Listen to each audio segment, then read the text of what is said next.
Эргэцэн үзэгчтэй UBS телевизэн нүүр тусын ярьцгийн шинэ дугаар та бүхний хүртэл олох гэж байна. Манай өнөөдрийн зочноор Remo House компани захирал эдийн засагч Мөнгөн Туул өнөөдөр маань зочин байгаа. Танд орой мэнд хүргэе. Тань ч орой мэнд хүргэе. Тэгэхээр өнөөдөр бид бас эдийн засаг болоод бусад олон асуудлын талаар тантай ярилцгаад зочноор урьсан байгаа. За энэ 2024 он бол сонгуулийн жил. Бүх зүйлэл сонгуультай холбогдоод төсөв санхүүч гэдэг юм уу шүүмжлэх зүйлүүд байна, ууштай зүйлүүд их байна гэж байгаа. Та өөр эдийн засгчны хувьд бол энэ сонгуулийн жилийн одоо эдийн засгийн талаар бол бас эдийн засгчд айгүйх ярьдаг шүү дээ. Ер нь бол төсөв одоо тэгж гарлаа. Энэ талаад сонгуулийн жилийг арай өөр байна. Энэ дээр бол бас эргэж харах зүйлч гэж ярьдаг. Тэгэхээр та энэ сонгуулийн жилийн төсвийн талаар ер нь ямар бодолтой? За, ерөнхийдөө мэдээж онцлогтой жил хийж байгаа 24 он бол одоо мажоритар пропорционал тогтолцоо холимог тогтолцоогоор анх удаага жагсаалтаас 48 тойрог 78 одоо төсвийн энэ сонгуульд нэлээд анхаарал тавьж байгаа ийм жил байж байгаа. Тэгээ энэтэй холбоотойгоор мэдээж сонгуулийн жил болгол манай төсөвт одоо юу маш их нөгөө төлөвлөгдөөгөө зардлууд гарч явж идэг. Одоо 23-аас 24 онд бол 23 оноос эхэлсэн одоо 24 он дамсан одоо нийгмийн шинж чанартай хуулиудыг одоо санхүүжүүлэх одоо нэлээд том зардлууд гарсан байж байгаа. Тэгэхээр зэрэг энэ бол одоо бидэрт одоо танил одоо шинэ үзэгдэл биш. Гэхдээ энэ жилийн хувьд бол бусад одоо сонгуулийн жилүүдийг бодох юм бол 2025 оны төсөлд бол нэлээд дарамттай байхаар бүр нэг 500 тэрбум орчим төгрөгийн дарамттай байхаар одоо ийм одоо сонгуулийн өмнөх төсвийн зарцуулалт бол явагдсан байж байгаа. Тэгэхээр мэдээж хүн болго эдийн засгч болго энэ дээр бол одоо шүүмжлэлтэй хандж байгаа. Одоо сонгуулийн жил болгон ярьдаг. За жишээлбэл яагаад ийм ихт одоо төсвийн зарцуулалт явагдчихваа гэхээр зэрэг мэдээж одоо 4 сарын 1-ээс эхлээд төрийн албан хаагч нарын цалин одоо нэмсэн байгаа шүү дээ. Тий. Тэгээд хотод бол нэг 5-аас 10%, одоо орон нутгад бол бүр 20-40% таа. Нэлийн өндөр ингээд төсвийн албан хаагчдын цалин нэмсэн, дээрээс нь тэтгэврийг одоо нэмсэн байж байгаа тийм ээ. Тэтгэврийн халамжийг бас нэмсэн байж байгаа. За тэгээ өшөө төлөвлөлтөөгөө нөгөө ногдол ашиг хуваарлалт 2 удаа хуваарлсан. Одоо бэлэн мөнгө шууд зах зээл дээр гаргасан. Тэгээ энэ болгон мэдээж одоо 2025 оны төсөвт бол одоо мэдээж дарамттай одоо нөлөөтэй орж ирэх нь тодорхой. Тэгтээ одоо мэдрэгдэх нь бол нэг 8-9 сараас бол одоо л бид нар ч мэдрэгдэхгүй байгаа ш. Ингээл төсөөс гараа явцсан, бэлэн мөнгө зах зээл дээр гарчихсан. Одоохонд бол мэдэхгүй байгаа.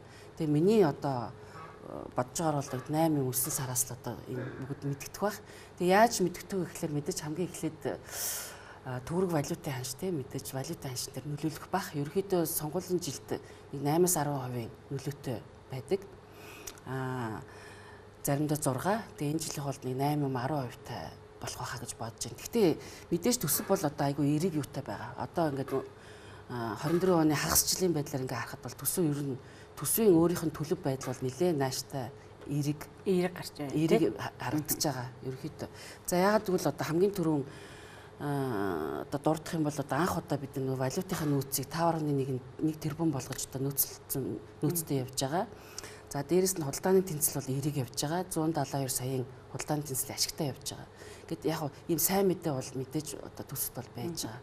За тэгээ энэ бол нэг базаад өгнөд хэлэхэд одоо манай төсөв одоо өнөөдөр эерэг сайн одоо харагдаж байгаа нь одоо юутай холбоотой вэ гэхлээр зэрэг одоо миний дүгнэлтээр тий одоо өөрийн хувийн дүгнэлтээр бол анх одоо сая засгийн газар одоо эдийн засгийн хөгжлийн яам гэд бодлого тодорхойлдог. Эдийн засгийн бодлого тодорхойлдог. Тий. Яам гаргаад эдийн засгийн бодлогыг одоо ингээд тодорхойлоод гаргаж ирсэн учраас дээрэс нь гадны хөрөнгө оруулалт болон худалдааны газрыг бас шинээр урд нь бол байж байгаа татан бүгдсэн шүү дээ. Шинээр бас ажилуулсан учраас одоо энэ бүх одоо эерэг үзүүлэлтүүд бас нөлөөсөн болов одоо төсөв одоо өнөөдөр айтайхан байгаа. За өшөө төсөв дээр зүгээр яг үзэгчдэд мэдээлэл болгоод бас нэг хэлэх нэг сайн үзүүлэлт байгаа. Тэрнийхэр зэрэг би зүгээр өөрөө сонирхдог гадны хөрөнгө оруулалтын одоо шууд хөрөнгө оруулалт одоо яг өнөөдрийн байдлаар тийм ээ өнөөдрийн байдлаар бол одоо 885 сая долларын гадны шууд хөрөнгө оруулалт одоо манай эдийн засгт ороод ирсэн байж байгаа. Гэхдээ мэдээж яг ингээд бүтцийг харах юм бол уул уурхайд 89%. За тэгээд 5-6% нь одоо даатгал санхүүгийн салбар тэгээ үлцэн хувь нь одоо бусад 15 салбаруудад ингээд хуваарлагдсан юм шууд хөрөнгө оруулалт одоо яг одоогийн одоо өмнөх онтой харьцуулах юм бол шүү дээ. 40 хэдэн хувьтай ингээд илүү хөрөнгө оруулалт бол одоо манай эдийн засгт орж ирсэн байгаа. Энэ бол одоо сайн мэдээ гэж би бол бодож байна. Саятай бас гадны хөрөнгө оруулалтын асуудлыг хөндлөлдөө. Тэгэхээр нэг үеийн манад одоо бас гадныхын нүүр буруулж байна, гадны хөрөнгө оруулалт багасж байна гэж ярьсан. За тэгээд коронавирус гарлаа, дараа нь бол эдийн засгийн эрчимжүүлэх сэргээх талаар ирсэн. Ер нь одоо яг энэ жил одоо үед аваад үзэхэд энэ гадны хөрөнгө оруулалт байна. Тэгэхээр Монгол одоо гадныхын тэгэхээр ээлтэй ус байж чадчихэв. Энэ дээр та ямар бодолтой байдаг вэ? За гадныханд ээлтэй ус гэдэг одоо яг эдийн засгийн хувьд бол тэр юу л да тодорхойлт нь юу байх вэ гэхээр манай хөрөнгө оруулалтын орчин бизнесийн дэмжигдсэн одоо хүн хөрөнгө оруулж ийн гэдэг чинь ашигын төлөв явж байгаа шүү дээ. Яг бизнесийн одоо орчин бүрдсэн байх хэвээр. Хөрөнгө оруулалтын хууль нь одоо чи хөрөнгө оруулахад тодорхой хэмжээгээр тэр хөрөнгөө өсгөж одоо авах тийм орчин л байх хэвээр. Өөрөөр хэлбэл татварын орчин. Татварын орчин хэрвээ одоо хөрөнгө оруулалт ээлтэй байх юм бол одоо мэдээж хөрөнгө оруулалт сайн байдаг. Тэгээ мэдээж энийг одоо хүн болгол эдийн засгч болгол мэдж байгаа. Тэгээд нэгдүгээр хөрөнгө оруулалтын орчин сайн байх хэрэгтэй, эргэцэн орчин сайн байх хэрэгтэй. Хамгийн одоо бас нөгөө одоо би гадны хөрөнгө оруулагчдаа ингээд уулздаг л да. Тэгээд Монголын яриад байдаг шүү дээ. Зарим нь ойлгомжгүй гэх жилхээсээ илүү тогтворгүй байна гэж ярьдаг. Танай одоо улс төрийн одоо гаргаж тавьж байгаа тий танилцуулж байгаа улс төрийн орчин чинь улс төрийн одоо байдал чинь айгу тогтворгүй байна, ойлгомжгүй байна.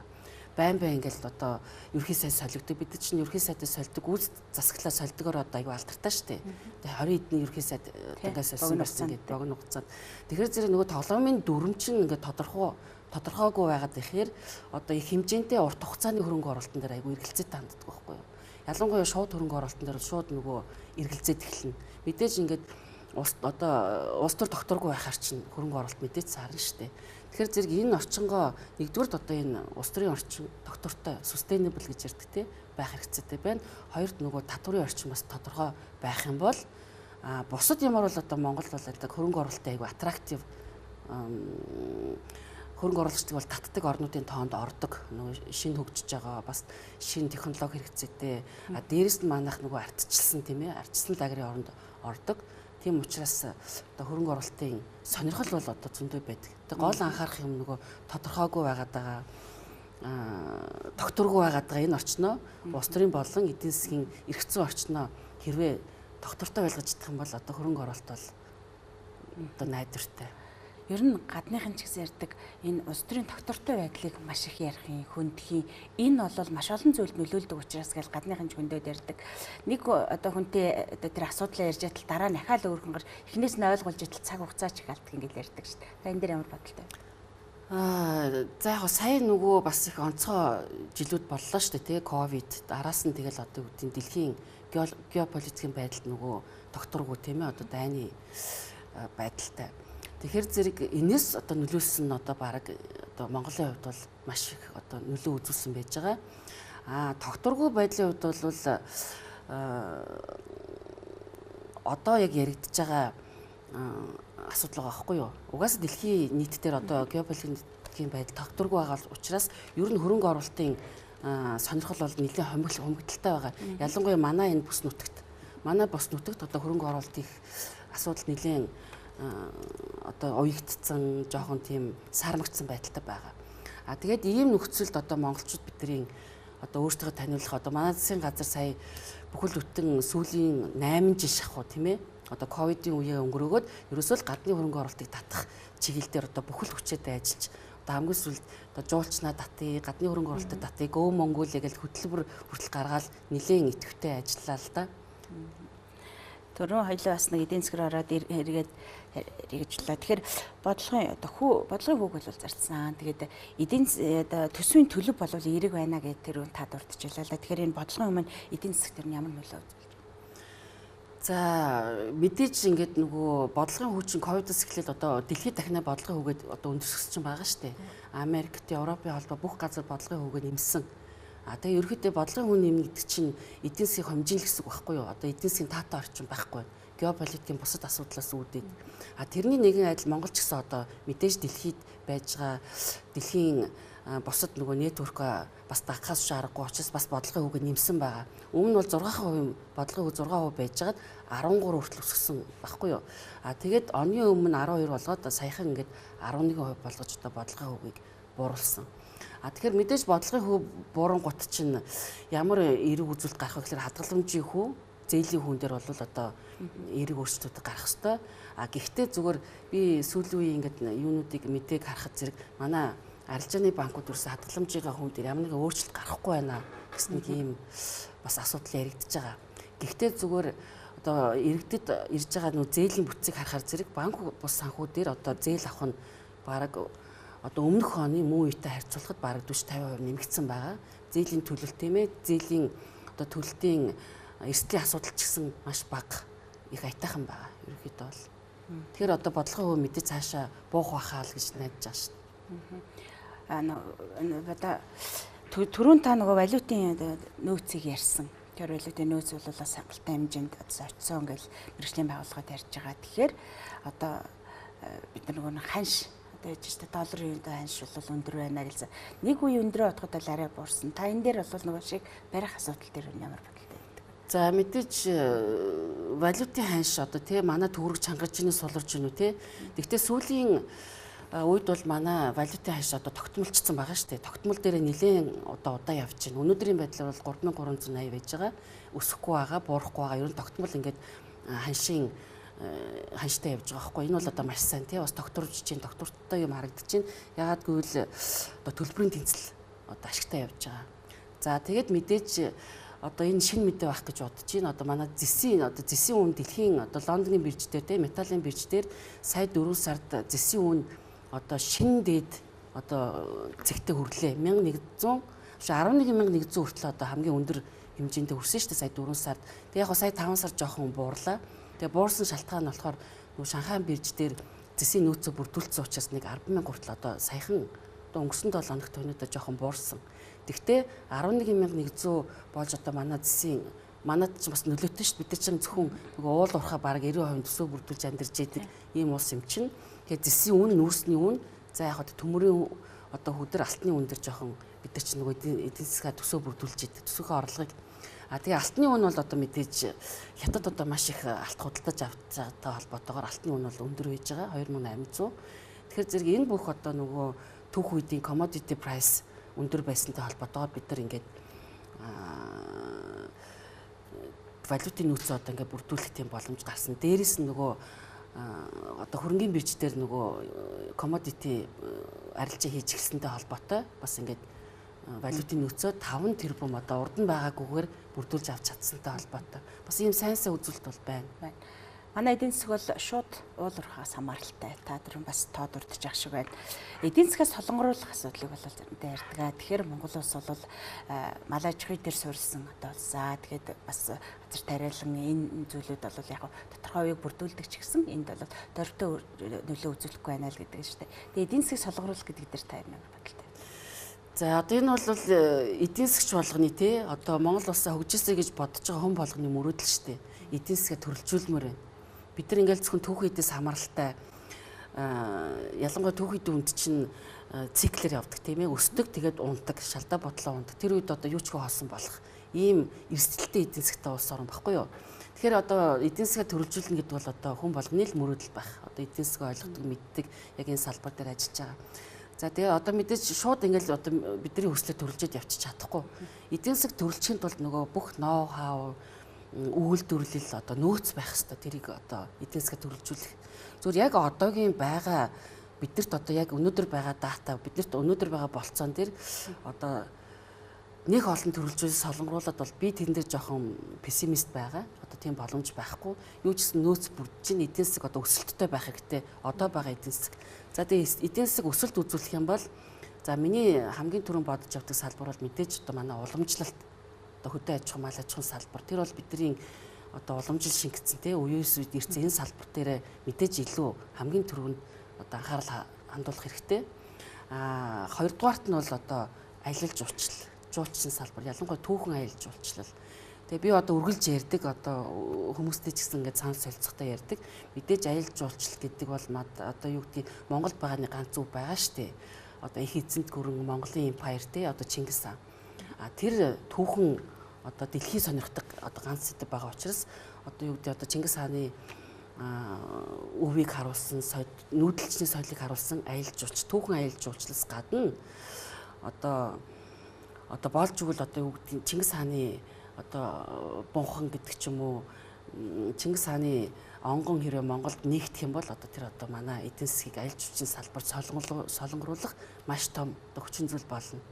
За тэгээд тэрнээс цаашаа яг монголчин залуучуудын орн тийм ээ одоо 60% залуучууд бүрдүүлж байна. Тэгэхээр зэрэг IT-ийн салбар байх болов гэж бодож байгаа. Дэлхийн хөгжил тийшээ явж байна, тренд тийшээ явж байна. Тэгээ artificial intelligence гэдэг одоо дэлхийн тренд тийшээ явж байгаа учраас залуучуудад одоо найдаж байгаа залуучуудын одоо их сонирхож байгаа энэ салбар бас одоо бас нэлээд явах болов. Одоохондоо нэг ийм л дөрвөн салбар дээр ярьж болох байх гэж бодож байна. Түрүүн бас нэг уулуурхаа гэж ярьсных Монгол улс маш их баялагтай мөртлөө иргэдэн баялагийнхаа үр шимийг хүртэж чадахгүй байна гэж ярьдаг.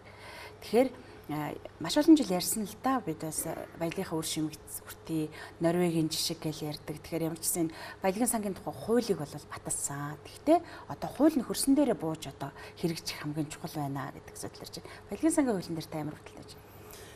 За яг аюулгүй олон жил одоо бараг 10 хэдэн жил тий одоо хүн болгол ярьдаг шүү дээ. Норвегийн одоо баялагын сан одоо хамгийн дэлхийн хамгийн одоо жишг болсон хамгийн сайн ажиллаж байгаа сан гэдэг.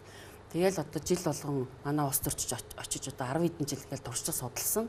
Тэгсэн мөртлөө яриад байгаа мөртлөө нэг ч одоо баялагын сангийн өр өгөөжийг одоо бид нэр үтсэнгүй. Ер нь эдийн засгт ямар нөлөө үтсэн ингээл одоо хууль гараад тэгэл нөгөө сандаа хоримтлагдсан мөнгөө эдийн засгтаа цацаал ингээл дуусчлаа гэл амар шүмжлэлтэй хандж байгаа. Яг уу энэ удаагийн парламентын бас нэг яг уу хийж чадсан би бол одоо энэ дээр их эерэг одоо дэмжиж байгаа бол одоо баялагын сангийн хуулийг ядаж батлаад авлаа тийм ээ. Нэг сантай байсан бол сангаа одоо 3 сан ирээдүйн өв сан хоримтлын сан хөгжлийн сан гэдэг 3 сан байгуулад 3 сангаа одоо 3 яамда одоо менежментийг хариуцуулаад ингээд хуулаа ямар ч байсан хуулаа ингээд жоохон өөрчлөлт ингээд батлаад авсан байж байгаа. Ирээдүйн өв сангийн санч урд нь угаасаа л байжсэн шүү дээ. Зөв тэнд хоримтлуулсан мөнгөө эдийн засгт нөгөө ковид мод гэдэг эдийн засгт ашигласан болохоос ш одоо тэнд бол мөнгө байхгүй байгаа. Тэгэхээр сан гэдэг бол мэдээж хоримтлал шүү дээ. Тэг хүн одоо зүгээр айл гэр дээр авч үзэхэд хүн хизээ хоримтлалтай болдгийг гэхлээр орлогоосоо давсан тэг зарлагаасаа давсан орлогоо л одоо хоримтлуулах боломжтой үедээ л одоо хоримтлалын сан бий болдог. Тэгэхээр зэрэг бид нар одоо тийч хоримтлуулж чадахгүй юу гэдэг одоо том байна. Төсвийн сахилга бат тий айгүй олон энэ дэр нөлөөлж байгаа. Төсвийн сахилга батхгүй байж байгаа юм бол бид нар юу ч хоримтлуулж чадахгүй нөгөө зарлагаасаа давсан орлогоосоо давсан хэрэглэн дээрээ л ингээл алдаал одоо хүртэл маань төсвч алдагталтай явж байгаа. Тэгэхээр зэрэг хизээ монголчууд одоо төсөвтэй ч юм уу хоримтлалаа өсгөж чадах вэ гэдэг бол одоо маш том асуулт. Гэхдээ яг хуу нэгэнт одоо сангийнхаа хуулийг гаргацсан. Тэгээ яг хуу давааштай шин юм хэр зэрэг одоо юу гэдгийг том ордуудынхаа төр доногдох хувиа буюу төрийн өмчт болон одоо төр доногдох хувийн шууд нөгөө хоримтлалын сан бүрдүүлэхээр ингэж анх удаа ойлж өгсөн байгаа. Гэхдээ энэ сан үнэхээр Норвегийн сан бол ялгаатай. Норвегийн сан бол хөрөнгө оруулалтын сан баггүй юу? Тэр чинь хөгжингүй орн учраас бүх нөгөө эдийн засгийн асуудлыг шийдсэн. Эдийн засгийн өсөлттэй одоо хөгжингүй орн. Өөр орчим шүү дээ. Өөр орчим манайхаас өөр одоо ядууралтай орн биш шүү дээ. Манайх бол одоо албан ёсоор 27.3% ядууралтай гэж зарладаг боловч одоо бие эдийн засгийн хувьд бол одоо бүр бараг 60%-аас илүү гарсан баха. Одоо ядуурлын түвшин гэж би тэгж оншилдог. Тэгэхээр ийм ядууралтай оронд одоо хоримтлал одоо шууд үсгэж чадахгүй юу гэдэг асуулт байна. Эхлээд тэр эдийн засгийн одоо эдийн засгийн өсөлттэй байж чадсан бол ядуурлын асуудлыг хамгийн түрүү шийдэх хэрэгтэй. Дараа нөгөө одоо хоримтлуулах тухай ярина тийм ээ. Ашгаа хуваарлах тухай ярина. Тэгэхээр мэдээж үзэгчдэд жоохон муу мэдээ одоо ингээ хоримтлуулмаар байна. Бид нар баялагаасаа ингээ хоримтлуулж одоо ингэж авмаар байна гэж бодож байгаа хүмүүс жоохон муу мэдээ, таагүй мэдээ бол сонсогддог баг. Гэхдээ үнэхээр ядуурл байгаа тохиолдолд эхлээд сангаас өмнө хоримтлуулаас өмнө мэдээж ядуурлаа байхгүй болгож ижил бууруулж ижил одоо хоримтлал бий болох болов гэж бодож байгаа. Өөрийн асуудлыг бас нэг хоёлоо эдийн засгийн хүний хувьд хүндий. За ер нь яг нэг хэсэг бол өрөө дарж байна. Ийм бонд гэдэг юм уу, ийм үр байсан. Энийг дарж байна. Тэдэн төгрөгийн өрд дарлаа гэж яриад байгаа. Тэгэхээр зээлэр дарчлаа гэж. Тийм. Тэгэхээр яг энэ өрийн асуудал төр та ер нь ямар бодож байна? Яг өнөөдрийн байгаа нөхцөл байдал нь ямар байна? Тий, ерөнхийдөө одоо өрийн менежмент бол сүүлийн үед бол би гайгүй хийж байгаа байх гэж бодож байгаа. Одоо миний анхаарал татж байгаа мэдээж өрийн л асуудал байгаа шүү дээ. Одоо Монгол улс хичнээн төгрөгийн өртөө тий. Засгийн газрын өрийн хэдийн одоо ховын аж ахуйн гэж нь хичнээн өртөө байгаа юм. Тэгээ би нэг гоё одоо сонирхолтой тоотой ирсэн байгаа тий. Бас энэ өрийн асуудал бас хөндөгдөх болов гэд. Тэгээд ер нь одоо арчилсан тогтолцоон шилжсэн 91-ээс 2023 он хүртэлх одоо бадцсан надад тоо бийж. Одоо хүн болго энийг бол ерөөсөө анхаардаггүй ярьдаггүй те тухайн жилийнхаа өргөл ярьдаг. За тэгээд бид нар Монгол улс одоо 91 оноос 2023 оны хооронд нийт 8 тэрбум 706.3 сая ам долларын зээлийн хөрөнгийг одоо 22 одоо зээлдүүлэгчээс 340 төсөлд ингээ нийтдээ одоо авж хэрэгэлсэн байдаг. Ийм зээлийг бид нар одоо 91 оноос 2023 хүртэл хэрэгэлсэн байгаа байхгүй юу? Энэ хугацаанд бүх хугацаанд. За тэгээд 2023 оны мэдээж одоо жилийн эцсийн дүн гарна шүү дээ. Бид нар хэдийн төлчөө гэдэг. Эндээсээ бол 2.5 тэрбумын л одоо төлсөн байдаг. Тэгээ үлдэгдэл нь мэдээж 6.1 тэрбум нь одоо өөр бол үлдсэн байж байгаа. Зүгээр өрөө мэдээж шууд бол хааж чадахгүй боломж байж байгаа. Одоо хугацаа дуусж байгаа өрөө шинээр одоо юу гэдэг бонд гаргадаг ч юм уу, шинээр зээл авдаг ч юм уу, ингээд бол төлж байгаа тал бий. Гэхдээ энэ өрийн менежментийг бол би бол шүүмжилдэг. Тэгэхээс арга байхгүй тий. Нөгөө хоримтлаа үүсгэж чадаагүй байна, ядууралтай байж ин өөр одоо хаанасаа гаргаж төлөх юм бэ? Одоо валютын нөөцөд өнгөс саялны 5 тэрбум болохлоо тий. Одоо нүүрсний одоо алдагдсан боломж гээл одоо өчнөө их найдаар нь ярьдаг. Сая баахан сонсголууд явлаа. Одоо энэ болгоно нөгөө төсвийн сахилга баттанда ороогүй байхад бид нар өрөө төлөх угаасаа тийм ижтэй юм биш. Одоо гаргаж ирэл төлчихнө гэсэн юм байхгүй. Тэгэхээр бол төсвийн менежментийг бол өрийн менежментийг бол би бас засгийн газарт бол ерөнхийдөө сайн л хийдэг гэж би боддог. Зүгээр яг иргэд бол жоохон өрийг өөр төлөө гэдэг жоохон буруу ойлголттой байдаг. Энэ бол бас тийм үү өрийн менежмент биш гэж бодож байгаа. Тэгэхээр одоо ер нь бол сонгуулийн жилийн төсөөгөл төрөө хоёлаа ярьлаа. Энэ сонгуулийн жилчээс олон хүний л анхаарал татах юм л да хүн болгоно. Тэгэхээр тогтолцооны шинжилгээг хийнэ гэж ер нь их ярьдаг. Тогтолцооны шинжилгээ нь хийгдэж чадж байна уу? За тэгээд хамгийн сүүлд ихээр Монгол улс их хурл 126 гишүүнтэй болох нэ. Тэгээд энэ дээр тогтолцооны шинжилгээний талаар таваас ойлоо ярив. Тогтолцоо хийж. За баярлалаа. Энэ тогтолцооны шинжилэл бол одоо миний сонирхдаг тий. Эдийн засгийн хүний хувьд, иргэн хүний хувьд тийм ээ. Одоо яавал одоо бид нар амьдарч байгаа орчныг сайжруулах туйлын ганц л зорилго байгаа шүү дээ. Альваа улс тийм ээ, альваа ард түмэн одоо өөрийнхөө амьдарч байгаа орчныг л одоо сайжруулах, айлхоор одоо тухтай орчинд амьдрал одоо туйлын ганц л зорилгын төлөө явж байгаа. Тэгэхээр зэрэг 91 оноос хойш одоо өнгөрсөн 30 гаруй жилийн одоо дүгнэлтэд бид нар хийгцэг болсон тийм үү. Социализмд бол өөр өссөн тий. Хувийн өмч байхгүй. Төр засаг бидний өмнөөс нөгөө шийдвэр гаргадаг. Бид нар чинь шийдвэрийн дагуу, чиглэлийн дагуу нөгөө хувийн өмч байхгүй юм чинь нийгмийн оролцоотой л одоо ийм байлаа. Бид нар чинь нөгөө цоош нь ингээд одоо капиталист эдийн засаг буюу зах зээлийн эдийн засаг шилжсэн гол ялгаа нь ерөөсөө л хувийн өмчлөл байгаа шүү дээ. Социализм одоо капиталист эдийн засаг хоёрын ялгаа юу юм? Ерөөсөө л хувийн өмч. Хүн хувийн өмчтэй байх тэр эрх чөлөөг бид нар авсан байгаа. Тэгээ энэ хувийн өмчийг одоо хувийн өмчийн тухай ойлголт тийм үү? Хүн хувийн өмчтэй байх тухай энэ 30 эдэн жилийн түүхэл байна биднэрт. Урд нь бол бид нар тэрийг мэдэхгүй байсан. 70 жил нөгөө социализмаар явцсан социалист өмч, коммунист өмч гэхээс биш яг миний өмч гэж одоо мэдэхгүй хувь хүний одоо хариуцлага бол мэдэхгүй тийм өнгөрсөн. Тэгэхээр энэ 34 жил бид нар ингээд туршлагаа хоримтлуулчлаа. Тийм үү? Ер нь тэр капиталист эдийн засаг гэж юу юм бэ? Тэгэд бид нар ч нөгөө социализмд ер нь капиталист хөрөнгөтөн гэж жоохон сөрөг хандлагатай болсон хүмүүс байгаа шүү дээ. Гэтэл үгүй байгаа байхгүй юу?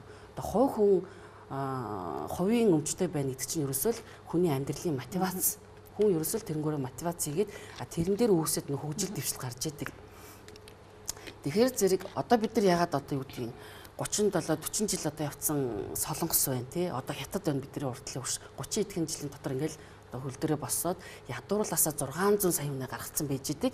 Гэтэл нөгөө Монгол улс чинь ядуурлаа ингээ нэмчихсэн өнөөдөр бараг одоо хаашаа явахаа мэдэхгүй ийм гацаанд орчихсон төгжээнд орсон. Тэгэл нөгөө үндсэн хуулиа баг багаар ингээл өөрчлөл нэмэлт өөрчлөлт хийгээл ингээл янз бүрээр үзээд байгаа боловч гол асуудлаа шийдэж чадаагүй. Өнөөдөр бид нар яагаад бас нөгөө асуудалтай ядуу орныхаа түвшинд байгаад байгаа юм бэ гэхээр ерөөсөө л эцсийн хариулт нь тогтолцоо л байгаа байхгүй юу. Тогтолцоогоо зөв өгсөхгүй болвол тогтолцоо орой зөв өгсөрдөг бол тэнд одоо 1000 сайн бодлого ч юм уу тухайн сайн хөтөлбөр хэрэгжүүлээд ямар ч нэмэр байхгүй. 1000 зээл аваад нэмэр байхгүй. Тэгэхээр 92 оны одоо тогтолцоо ярих юм бол 92 оны үндсүүлийг тэртээ дөрвөө ярина. Ягаад гэвэл бид нар чи 92 онд одоо үндсэн хуулиа баталж аваад одоо энэгээр энэ тоглоомын дөрөөр явъя. Ингэж эдийн засгаа хөгжүүлье, ингэж амьдрья гэж одоо баталсан байгаа шүү дээ. Тэгэхээр өнөөдөр хүртэл үр дүнд хүрэхгүй байгаагийн ерөөсө гол асуудал бий бол 92 оны үндсэн хууль гэж үздэг. Энд дээр бол хатуу байдаг. Яг хөө зарим хүмүүс одоо бид нар мундаг хууль хийсэн, чимдгэн хуулимал ерөөсө ингэж хэр халдаадгүй үндсэн хуулийг өөрчлөх жоохон дургүй байдаг. А би бол бүр тааш шинэ үндсэн хууль хийх хэрэгтэй болов. Яагаад бол тогтолцоо болохгүй байна. Тогтолцоо болохгүй учраас нөгөө эдийн засгийн өсөлт харагдахгүй байна. Нөгөө хулгаал уур бүх юм те одоо юу гэдгийг би бол одоо үлэн эдийн засаг гэдэгт хүн болго үлэн те хаанаас юу одоо доотлын түвшнээсээ дээдлийн түвшин хүртэл одоо хулгай нүүрлцэн гэдэг одоо бүгд харлаа шүү дээ сая сонсголоор. Тэгэхээр тогтолцоо тийм боломж олгоод шүү дээ. Нөгөө 92 оны үндсэн хууль буюу одоо бидний төрийн тогтолцоо маань биднийг тэгж байх те төсвийн сахилга готгүй байх хулгай нүүрлэгийн боломжийг олгоод байна. Тэгэхээр зэрэг яах ёстой юм. Ерөөсөө тогтолцооны шинжилгээ хийх ёстой. Төрийн тогтолцооны нөгөө юугаа эргэж хараад одоо дорвитой өөрчлөлт хийх ёстой л гэж бодож байгаа. Тэгээд яг юу өөрчлөх ёстой вэ гэхээр хамгийн түрүүн одоо 92 оны үндсэн хууль дээр хамгийн шүүмжтэй хандах ёстой юм бол одоо зах зээлийн эдийн засаг гэдэг чинь нөгөө өмчтөө хөрөнгөтэй иргэддээр сорилдог байхгүй юу? Өмчгүй юучгүй хоос нөгөө социалист бид нар чинь 91 он шилжихтэй бүгд дээрээ л одоо хоо хоосон л байл шүү дээ. Бүх орон сууц улсынх байсан. Мал сүрэг одоо юу гэдэг өмч хөрөнгө бүгд улсынх байсан. Бид нар бүгдээр нь ойл өмчгүй байсан. Тэгээ бид нар яг зарим нь одоо орон сууцаа авчилж авсан тий одоо мал хоогоо авчилж авсан баг зэргийн өмчтэй болсон боловч яг нөгөө зах зээлийн эдийн засаг чинь яг өмчтэй хөрөнгөтэй иргэддээр одоо тулгуур цаашаа хөгжих ёстой байсан. Тэгээ мэдээж өмч хувьчлаг бол яг энэ зорилгоор явуулсан боловч бид нар өмч хувьчлал дээрээ фейлдсэн байхгүй юу. Өмчийг одоо шудраг одоо хуваарлж чадаагүй, өмч хувьчлалаа шудраг зөв хийж чадаагүй. Нөгөө яг хаашаа явж байгаа сайн ойлгоогүй учраас ингээд өмч хувьчлал бол жоох ингээд юу яагаад өнгөрцөн. Оромдоод өнгөрсөн. Тэгэхээр зэрэг үнэхээр одоо бид нар цаашдаа зах зээлийн эдийн засгаараа явъя гэж байгаа болвол иргэдээ өмчжүүлэх, иргэдээ хөрөнгөжүүлэх, иргэдээ капиталжуулахаас одоо эхлэх хэрэгцээтэй. Одоо төрийн тогтолцоог бол ерөөс тэндээс эхэлнэ. Тэрийг ер нь капитализм буюу капитал гэдэг чинь хөрөнгөл гэсэн үг шүү дээ. Хөрөнгөтэй иргэд хариуцлагатай байдаг. Хөрөнгөтэй иргэд босод бүх асуудал өөрөөр ханддаг. Одоо монголчуудыг би гадныхантай ярихаар зэрэг шүүмжилдэг байхгүй юу? Юу гэж шүүмжилдэг гэхээр одоо монголчуудад одоо хөгжлийн ёс суртахуун алга байна. Ерөөс айгүй ёс суртахуунгүй байна. Айгүй асуудалтай айгүй өлөө хандж байна. Одоо дээдлийн түвшиндээ, доотлын түвшиндээ. Яагаад тэгэхээр нөгөө хөрөнгөний тухай нөгөө хувийн өмчийн тухай ойлголтгүй бид нар чинь ингээд орчихсон. Тэгээд нөгөө гинт ингээд өмч хөрөнгө одоо эзэмших эрхтэй болонгот айгүй тэр асуудалтай айгүй өлөө хандсан хаана. Тэгэхээр зэрэг одоо ингээд иргэдээ нийтээр нь хөрөнгөжүүлэх юм бол бид нар нөгөө хөгжлийн ёс суртахуун сум. Өмчтэй хүн чинь алдах юмтай шүү дээ. Алдах юмтай хүн чинь хариуцлагатай. Гэтэл одоо ингээд дийлийнх нь одоо ядуу байгаа хүн чинь алдах юмгүй учраас айгүй замбраагүй. Бид нар юу н айгүй яг ямар нийгэм байгуулах гэдэг байгаа одоо хүртэл ингээд 92 оны үндсэн хуулиар л явж байгаа учраас ер нь тодорхойгүй байгаа байхгүй юу. Тэгэхээр одоо миний санал болгож байгаа юм гэхээр одоо тогтолцооны шинжилтээр ерөөсөө л иргэдээ хөрөнгөжүүлэх, иргэдээ капиталжуулах одоо 90 онд хийж чадаагүй өмч өвчлээ одоо дахиж хэмээр байгаа байхгүй. Дахиж хэмээр байна. Өөрөөр хэлэх юм бол одоо өмч өвчлийг дахиж одоо явуулмаар шүү дээ. Одоо тэр баялаг зөв хуваарлаад иргэдээ хөрөнгөжүүлж агаад тэрний дараа хөгжлийн тухай ярина. Тэрний дараа өмч хөрөнгө байна уу? Одоо хойлоо маш гоё асуулт байна тий. Одоо ховчлах тий иргэдээ ингээд хөрөнгөжүүлэх хөрөнгө байна уу? Байгаа шүү дээ. Яг л чи өөрөө мэдчихэж байгаа тий төрийн өмчгээд амар том хичнээн их найдыг хөрөнгө цуглуулсан төрийн өмчийн компаниуд байж 100% төрийн өмчтэйгээс гадна төрийн өмчийн үйлдвэрүүд байна. Ялангуяа манай засгийн газар чинь сүүлийн үед хамаг юм л одоо ингээд төрийн өмчт ингээд овоололдох шүү бүх одоо эрдэмтд бүх юм ингээд төрийн өмчтэй овоолцсон байгаа. За яг хуу бодлоготой овоолж иж болно тий. Төрийн өмчийн одоо компаниудын засаглалыг сайжруулах гэдэг овоолж иж болно. Гэхдээ тэр олон их найдын одоо өмчүүдэд овоолж агаад нэг бүртгэлжүүлж агаад тоолж агаад атгах жагаад дараа нь энийгээ иргэдээ хөрөнгөжүүлэхэд одоо зарцуулаасаа ялангуяа одоо капиталист эдийн засаг буюу одоо зах зээлийн эдийн засаг гэдэг чинь ерөөсөө л ховцаад эдийн засаг байхгүй ховцааны эдийн засаг ховцаад одоо капитал байхгүй юу. Тийм тэгээд нөгөө хамгийн гол нь хөрөнгөний юм биш те ховцаа. Тэгэхээр зэрэг одоо Монголын иргэн болгон одоо ховцаатай иргэн болчих юм бол нөгөө иргэд нь хөрөнгөжж байгаа учраас зүгээр яг чамд мал өгөхгүйгүй шүү дээ. Одоо мас өрг өгөхгүйгүй, байр өгөхгүйгүй ховцаа эзэмшигч болчих юм бол одоо адилхан л хөрөнгө, адилхан л капитал. Тэндээс нөгөө бид нар хөгжлөө цаашаа яах вэ гэдгийг ярьж болно. Зүгээр ядуу хөрөнгөө иргэдтэй бид нар хөгжлийн тухай ер нь ярих бол нэгд дараагийн асуудал гэж. Дараагийн ч ерөөсөө л боломжгүй. Тэгэхээр ийм тогтолцооны өөрчлөлт одоо эдийн засаг талаас мэдээж улс төрийн одоо тогтолцооны өөрчлөлт чинь төрийн тогтолцооны өөрчлөлт яригдэн штэ. Нөгөө засаглалын хуваарлт одоо шүүх засаглал энийгээ бас давхар ярих хэвээр. Тэгээ би нэгэнт одоо тогтолцооны өөрчлөлт ирсэн чинь сонирхолтой сэдв миний хамгийн дуртай сэдв юм чинь ерөөдөө одоо өөрөө сая хөндлөө 126 гишүүнтэй одоо том парламенттай болж ин гээд яг хөө энэ нэг талдаа нэг алхацсан байхгүй юу. Зүгээр би өөрөө яг хамгийн оновчтой Монгол улсын хувьд хамгийн оновчтой тогтолцооны шийдвэр нь юу гэхээр одоо хоёр тахимтай парламент байдаг. Төлөөлөгч нөгөө ард түмний нийт төлөөлөл төлөөлөгчтэй тахим. Төлөөлөл сун нөгөө орон нутгийн болон тухайн нийгмийн асуудлаа тэнд ярьдаг, мэтгэлцдэг. Дээр нь одоо сонгомол шилдэгдмэл одоо би улс төрийн элит гэж ярих дуртай.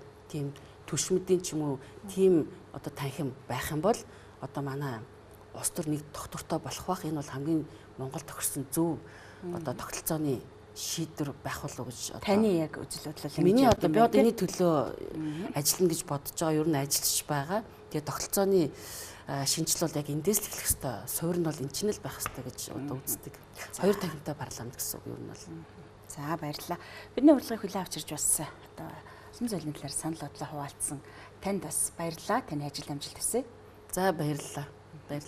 Манай өнөөдөр Нэр Тусын ярилцлагын зочноор Remo House компани захирал эдийн засагч Мөнгөн Туулгарагд оролцлоо. Нэр Тусын ярилцлагынхаа дараагийн дугаараар уулзлаа. Түр баяртай.